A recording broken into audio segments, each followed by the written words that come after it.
Хайырлы ирте Россия 1 телеканалында Татарстан яңалыклары туры эфир студиясында Идел Кыямов. Безнең бүгенге чыгарылышта.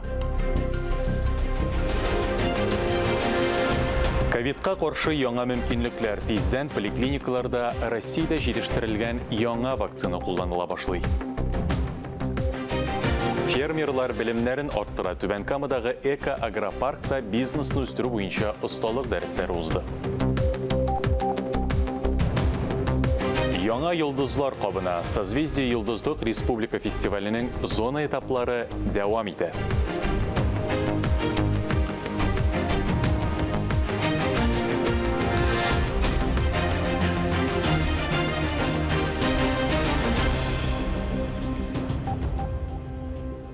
Татарстан президенты Рөстәм Миңнеханов Росреестрның яңа үзәкләштерелгән архив саклау өчендә булды. Ул Лаеш районының Столбище авылында урнашкан, документларны кәгазьдә саклау өчен билгеләнгән. Яңа объектта 65 миллион архив материалын саклау мөмкинлеге бар. Президентка документларны саклау өчен мобиль стеллажлар кулланылуы турында сөйләделәр. Җиһазлар заман таләпләренә туры килә. Бу yerдә республиканың архив фондларын урнаштыру мөмкинлеге дә карала. Моның өчен аерым бүлмәләрне махсус саклау чаралары белән җиһазландырырга кирәк. Казанда Хрущев чорында салынган йортларны сүтү планнары юк. Бу хакта шәһәрнең баш архитекторы Илсөяр Төхәтуллина Татарстан Дәүләт Советының торак сәясәте һәм инфраструктура үсеше буенча комитеты утырышында хәбәр итте. Утырыш Казан архитектура төзелеш университетында узды. Торак йортларны сүткәндә гражданнарның хукукларын яклауны тәэмин итүгә юнәлдерелгән төзәтмәләр турында фикер алыштылар. Хәзер Татарстан башкаласында 60 торак булмаган территорияны үзләштерү таләп ителә. Локомотив пляжы, Родина һәм порт территорияләре шуларның кайберләре. Планлаштырылган эшләрнең максаты барлык шәһәр системаларының эшли башлавы. Сатып алучыларны ничек җәлеп итәргә, үзең җитештергән продукцияны ничек сатарга. Эко-агропаркка керүче фермерларга бизнес буенча осталык дәресләре үткәрделәр. Заманча алымнар җитештерүчеләргә табышларын арттырырга ярдәм итәчәк. Тулырак киләсе сюжетта. Илнур Зейнуллин Кызыл Чапчак авылы фермеры. Ират күп итеп мал-туар һәм кош-корт асрый. Фермер актив эшчәнлек алып бара. Түбән Камада аны яхшы беләләр. Бизнесны алга җибәрергә ярдәм итүче осталык дәресендә теләп катнаша. Халык бит инде ул ярата, когда улыбаешься, көлеп каршы алсаң, озатсаң халыкны, алар икенче тапкыр тагын киләләр. Вот хороший магазин, тәмле ашаталар, натуральные продукты, дип халык бер-берсенә сарафанны радио. Сатып алучылар белән эшләү алымнарын әлеге фермер яхшы белә. Әлеге кагыйдә турында мастер-класста да әйттеләр. Анда Түбән Кама районы фермерлары катнашты. Апрель айында Түбән Камада Эко-агропарк ачылачак. Анда 35 сату ноктасы урнашачак. Яртысында авыл хуҗалыгы продукциясен сатачаклар. Шул исәптән Түбән Кама фермерларыныкында. Әлеге мәйданда уңышлы эшләр өчен бүгенге дәрестә алынган белемнәр фермерларга һичшиксез кирәк булачак. Рошния Сибатова, Булат Абдельманов, яңалыклар. Казан федераль университеты ректоры Татарстан югары уку йортлары ректорлары советы рәисе Илшат Гафуровның Актанышка эшлекле сәфәре вакытында Актаныш технологик техникумы һәм университетның Чаллы институты белән хезмәттәшлек турында килешү төзелде. Бу Актаныш техникумның югары уку йортлары белән үзара хезмәттәшлек итүе барышындагы 5нче килешүе. Студентлар хәзер университетның Чаллы институтында инженерия юнәлешендә дистанцион рәвештә укый ала. Актанышның сәләтле балалар өчен гуманитар гимназия-интернаты, икенче санлы мәктәбе, технологик техникум, Мари суык су мәктәбе җитәкчеләре үзләренең һөнәр үсеш программасы проектларын тәкъдим итте. Шулай ук яшь укытучының заманча компетенцияләре дип аталган воркшоп узды. Университет мөгаллимнәре укучылар белән онлайн дәресләр, яшь укытучылар белән осталык дәресләре үткәрделәр. Татарстанда коронавирустан вакцина ясатуга Россиянең дәүләт хезмәтләре порталы аша язылу мөмкинлеге бар. Дәүләт порталындагы табибка язылу яки аерым COVID-19 коронавирусыннан вакцинация хезмәтләреннән файдаланырга тәкъдим ителә.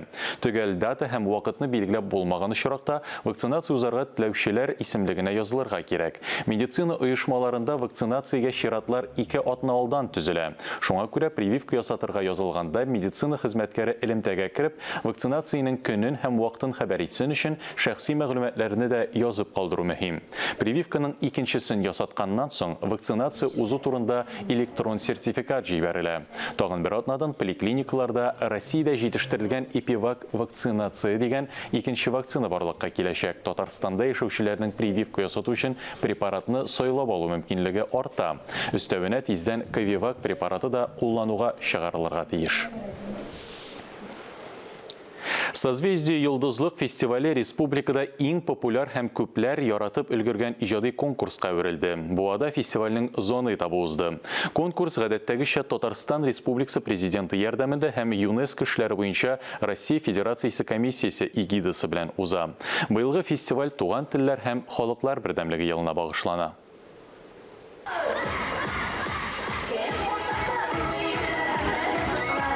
Бию коллективлары милли киемнәрдән, яшь солистлар зәвыклы костюмнардан. Чыгышларның сыйфаты да елдан-ел яхшыра. Чөнки гала-концертка барлык катнашучылар да ныклап әзерләнәләр.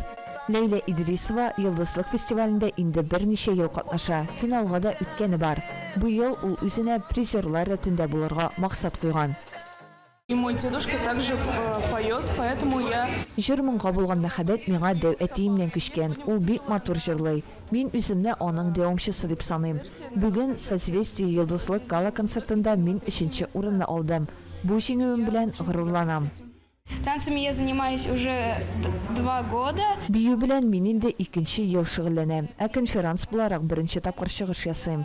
Конкурсның барлык этапларында уңышлы үтәрмен дип өметләнәм.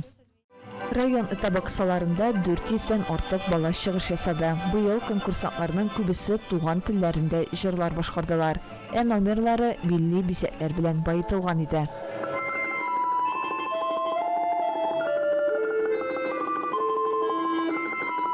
Созвездие йолдызлык быел 21-нче тапкыр уздырыла. Фестивальнең популярлыгы елдан-ел арта бара. Фестиваля «Созвездие йылдызлык». Әлеге фестиваль республика президенты Рөстәм Нургалиулы Минниханов ярдәмендә үткәрелә. Конкурс катнашучыларны яңа яктан ача. Алар биредә бөтенләй башка дөньяга эләгәләр. Сайлаган юнәлешләрендә зур уңышларга ирешеп, үзләренә киләчәккә юл яралар. Зона этабы 24 һәм 25 март көннәрендә Опас районында узачак. Конкурсантлар һәр елдагыча вокал-соло, вокал-ансамбль, хореография, конферанс, җырга иң яхшы көй, иң яхшы җыр тексты, иң яхшы видеоклип номинацияләрендә чыгыш ясаячак. Алсу Самигуллина, Айрат Насруллов, Татарстан яңалыклары. Зәй әбисе белән 5XL яисә яңа чишмәне нәрсә берләштерә ала? Төп охшашлыклары уен. Алар барысы да әйдә шаир дип аталган юмор һәм мәзәк сөйләү командалары. Күптән түгел башкалабызның Кореев театрында мәзәкчеләр кабат очрашты. Әйдә шаиртларның ярымфинал мәзәкләрен Динә Нәҗметдинова тыңлап кайтты. Габдулла Кариев театрына килеп җиттек. Монда әйдә шаярт фестиваленең инде ширек финалы бара. Бөтен командалар инде әзер һәм инде тиздән алар сәхнәне кыздырачак. Карыйбыз. Аруларымыз сез, безнең кәйфләр әйбәт, без әзерләнеп килдек. Һәрбер өлештә 4 команда катнашты. Ширек финалның төп шарты сәхнәдә 5 кенә катнашучы булырга тиеш. Ничәпсез 5XL дип аталасыз? Biz шушындай фактурный булганга үзебезне шулай дип атадык. Аша КВН командасы һәрберебезнең үз акылы. Рәхмәт. Әле генә сез чыгыш ясадыгыз. Ничек гомумән хәлләр сезнең? Яхшы. Хәлләр шәп. Без уңышлы гына чыгыш ясадык. 4 елмаю смайлигі һәм 1 моңсу смайлик алдык. Елмайган смайлик күтәрмәү, әле ул ашаларның чыгып калган дигән аңлый. Уен 2 бәйгедән торды: сәламләү һәм импровизация. Импровизация бәйгесе кайбер командалар өчен аеруча катлаулы булды. Һәрбер жюри әгъзасы сәхнәгә чыгып кулына атрибут тотып кызыклы җөмлә әйтә, ә командаларның максаты кызык итеп җөмләне дәвам итәргә. Бүгенге дәреснең темасын әйтегез әле. Җавап биреп тормай инде дәбез. Яшь чакта кермәгәнне хәзер керми бит инде ул.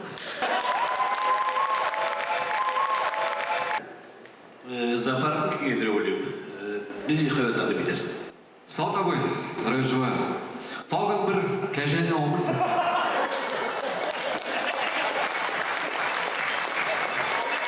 4 команда арасынан 2 команда гына ярым финалга чыкты.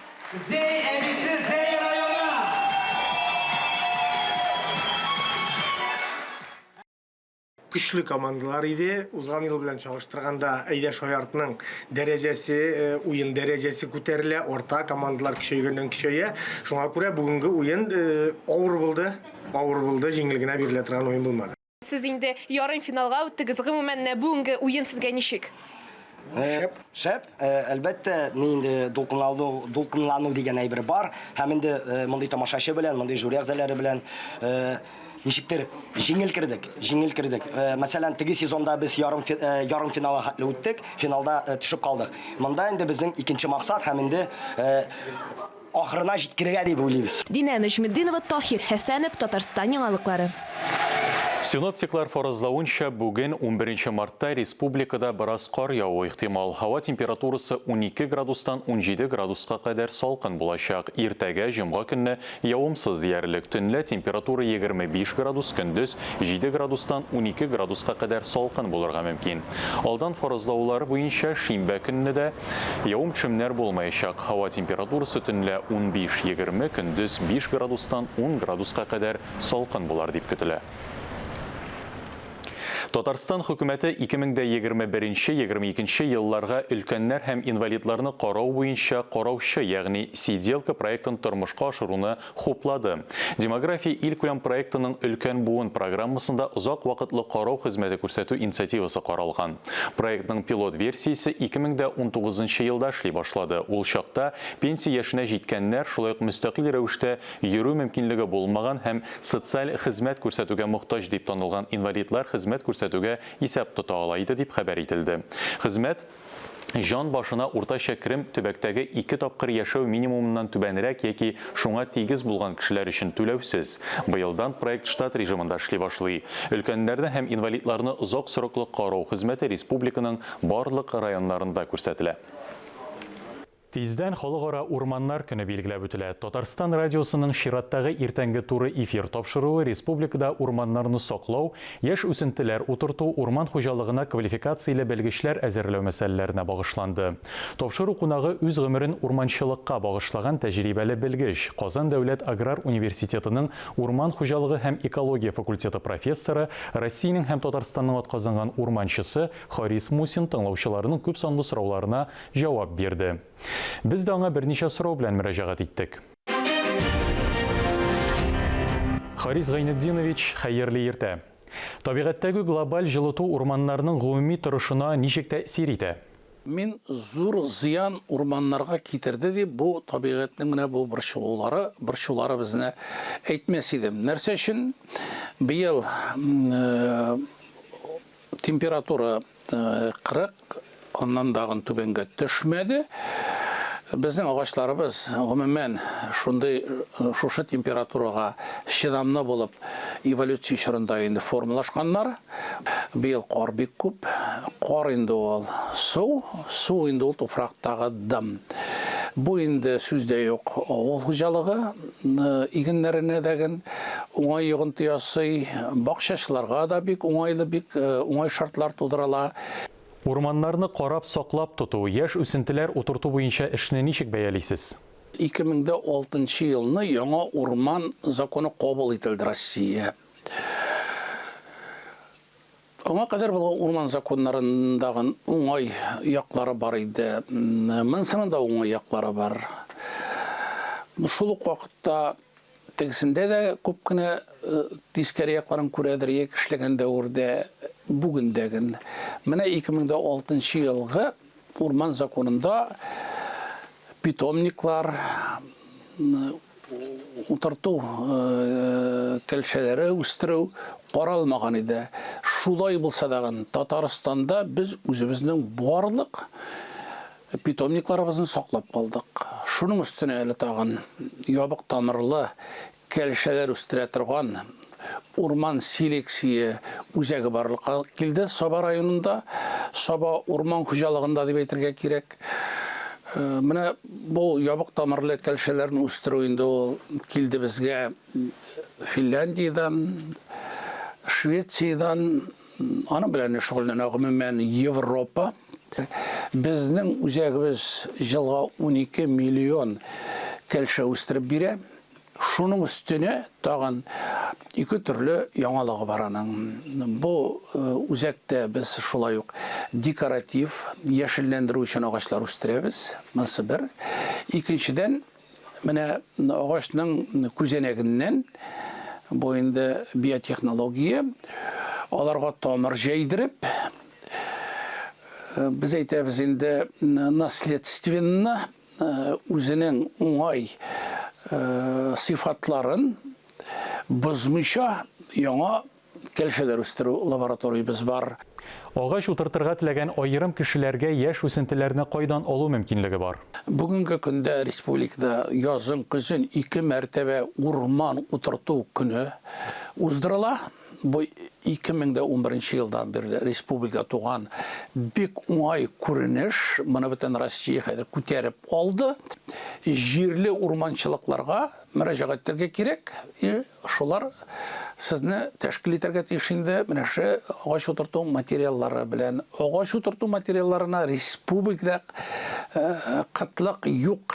Без бу өлкәдә иң бай субъектларның берсе Россия күләмендә. Урманнарда кыргый җәнлекләрне, кош кортларны саклауның әһәмиятенә дә тукталсагыз иде. Бүген көндә җәнлекләр өстендә җәнлекләр белән шитәләр. Безнең биоресурс дигән комитет бар. Төзелде бу яңа оешма республикада. Минем әйтер идем, булар үз вазифаларын бик яхшы иттереп үтиләр. Бүген җәнлекләргә исәп-хисап та бар.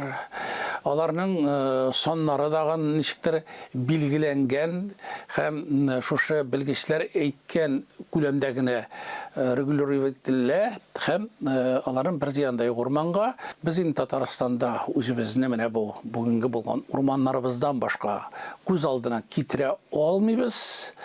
Бу урманнарның бүгенге халәте мен әйтер идем начар түгел, яхшы. Шуңа күрә теге кайбер менә сорау бирүче кайбер кешеләр әйтәләр, урманда ауган агачлар күп, тегеләй, булай дип. Ну, бөтенесендәге бер көндә җыештырып тагын тәртипкә салып та бетереп булмай. Алар өстендә эшләүче оешмалар бар.